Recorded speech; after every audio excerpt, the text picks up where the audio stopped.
tayo po ay nanalangin kay Allah na dapat maibalik ang ating Presidente Rodrigo Roa Duterte. Sa tingin ko ay nakikinig po sa atin, nakikinig po ang Allah sa atin na ang hiningi natin na ipabalik ang ating Presidente Rodrigo Roa Duterte.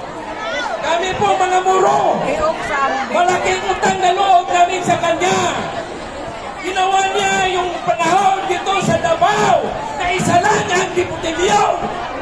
Yung pag-upo niya na 1988 na nagiging mayor, alam niya ang mga muro na bawat tribo may representative. Ginawa niyang 6 na tribo na diputilyon. Yun po ang isang legacy ng mga muro na ipinaglaban po ni Duterte ang mga muro. Patas po ang pagtingin niya sa mga Muslim o Christian o global. Dalawa, bago siya mahalal na presidente, nagsabi siya sa mga bangsamoro. Nagsabi po siya sa mga bangsamoro na kung ako ay magiging presidente, ibibigay ko sa inyo ang Bangsamoro Organic Law. Pipirmahan ko yan kahit makulong ako. Yung nakaupo po siya, kahit sabi niya, makulong ako ay pipirmahan ko, ibibigay ko sa inyo para may peace ang Bangsamoro. Ngayon, nanawagan po ako sa mga bangsamoro. Oras natin ngayon. Hindi ibig sabihin na magbabayad tayo ng utang na loob. Nagbigay siya sa atin para sa lahat ng mga muro na nakikinabang sa lahat dito sa Pilipinas. Yung nakaupo po siya ng presidente, nag-appoint po siya ng mga department head, mga Supreme Court, Department of Justice, na 35 na mga muro. Ganon kaganda ang pag-aapamalakad ng ating Presidente Rodrigo Roa Duterte. Tama ba? Ngayon, nararamdaman ninyo ba may inapuin pa ang gobyerno ng mga muro? Dalawa lang siguro. I-compare ninyo sa 35 na mga muro na gi-appoint sa ating President Rodrigo Duterte. Mga kaibigan, mga kapatid ko na mga muro, ngayon, nakikiusap po ako. Silent is no option. Lalabas na tayo. Pakita natin na hindi tayo kontento sa administrasyon ngayon ni Marcos. Ninakaw niya ang General Appropriation Act. Alam niyo ito. Pero ngayon, ninakaw. Bakit ninakaw? Wala pang isang taon, 2 buwan lang. Naubos na ng 65% yung General Appropriation Act ng Budget 2025. Paano mag-sustain yung 35% sa 10 months? Saan na tayo kukuha ng pera? Mangutang naman tayo ulit. Binibinta tayo. Kaya ngayon, gising na kayo mga Pilipino. Tama ba? Ngayon po, tinatawagan po namin ang lahat ng sambayan ng Pilipino. Lalabas na po kayo! Hindi tayo kontento sa panggobyerno. Hindi po tayo may pag-asa pa. Wala po tayong pag-asa. Dapat paalisin natin ngayon siya. Sa akin, kontento na kami na ang ating Pangulong Rodrigo Roa Duterte, yung pamamahala niya. Kasi kaya ba natin ipa-extend yung oras niya, yung time niya. Pero ayaw niya kasi may batas na 6 na taon lang ang presidente. Pero sila, kaya nagkaganito tayo kasi may personal interest sila. Hindi sila alis ng gobyerno. Matatandaan ninyo yung tatay niya. Nag-declare siya ng martial law para manatili siyang presidente sa 20 years.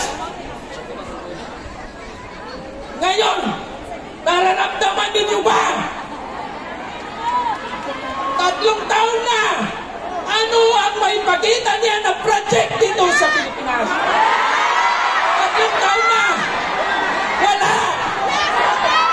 Puro kapal ng mukha. Puro ayuda. Paano masustain yung ekonomiya natin? Paano tayo lalaho? Paano masinso ang Pilipinas?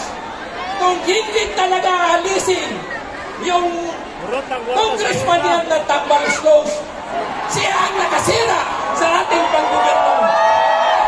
Ito na ang hanginin ko sa inyo, mga kapatid ko.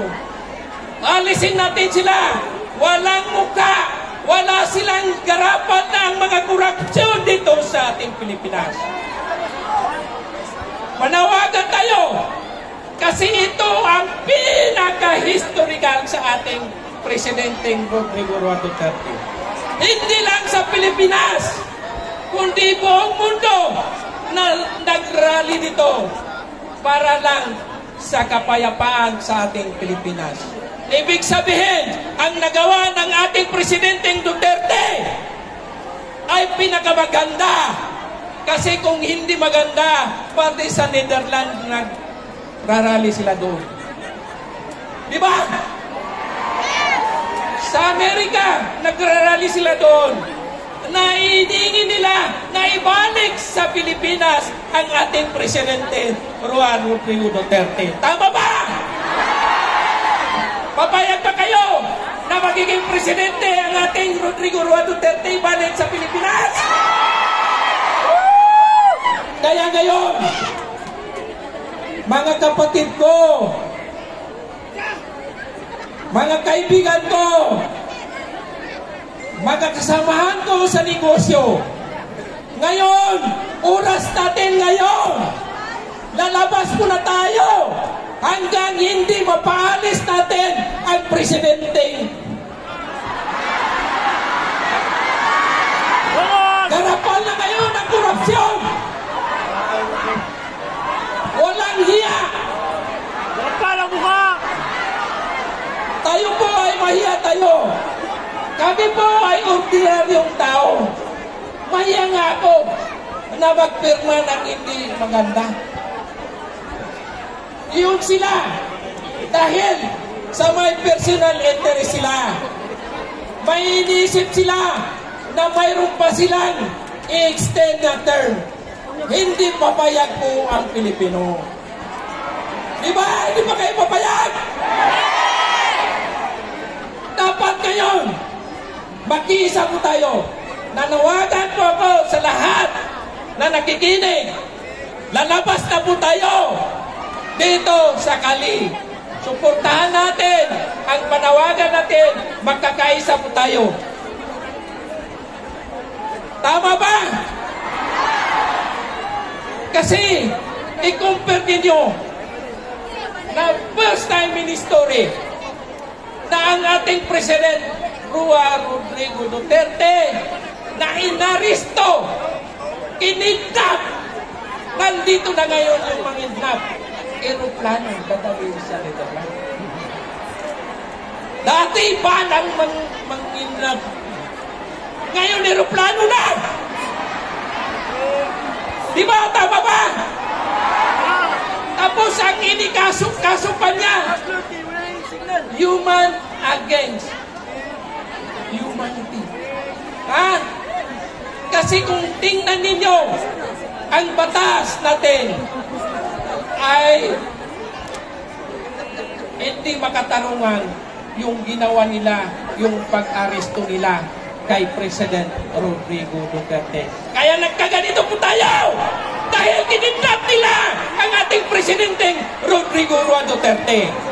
Hindi maganda po ang ginawa ng ating gobyerno. Ibeloktot nila ang batas natin.